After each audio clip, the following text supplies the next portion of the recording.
First time আমি try করলাম cinematic video বানানো, হয়েছে কিনা জানি না, এটা আপনারা বলবেন, তবে আমি চেষ্টা করেছি। হ্যাঁ, আজকে সকালে জিমে না যাওয়ার কারণে আমি সকালবেলায় বোরিং হচ্ছিলাম ঘরের মধ্যে। সত্যি বলতে আমার টিভি দেখা, ফোন দেখা, ল্যাপটপ ঘাটা অতটা বেশি পছন্দ হয়েছিল। এটা সকালে একটা খুব ভালো মিল আজকে কমপ্লিট করেছি। আজকে সকাল সকাল চান করার পর দুটো ডিমের সাথে কালকে রাত্রের রুটি তিনখানা, তার সাথে ডাল ছিল আজকে সকালে বানানো। সকালের ব্রেকফাস্টে যদি এরকম খাবার পাওয়া যায় তাহলে অধন্য হয়ে যায় আমার সকালটা। যদিও এরকম খাবার রোজ রোজ হয় না। খাওয়া কমপ্লিট হলেও আমি অনেকক্ষণ ধরে মুভি দেখি ল্যাপটপে, আর ভালো না লাগায় আমি ভাবলাম একটা সিনেম্যাটিক ভিডিও বানাবো। জানি না হয়েছে কিনা, এটা লাস্ট টাইমে দিয়ে দিয়েছি ভিডিওটা। তারপর দুপুরের খাওয়ারটা পুরোপুরি কমপ্লিট করলাম। আজকে আমাদের বাড়িতে মাছের বড়া হয়েছে। দুপুরের এই খাবার খাওয়ার পর আমি বিকালে জিমে বেরিয়ে যাই হাঁটতে হাঁটতে, কারণ আজকে আমার স্কুটি নেই।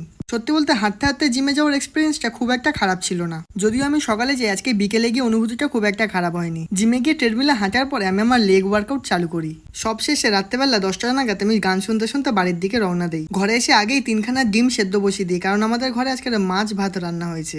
সেরকম মেনটেন করি না, যাও যতটা পারি ততটা করি। তারপরে আমার আজকে খুব মাথা যন্ত্রণা করছিল, হয়তো বেশিক্ষণ স্ক্রিনের সামনে থাকার জন্য। আর এই হচ্ছে আজকে আমার রাতের খাবার। আজকে ভিডিওটা এতটুকু, আবার দেখা হচ্ছে নতুন কোনো ব্লগে। ততক্ষণ পর্যন্ত সবাইকে টাটা।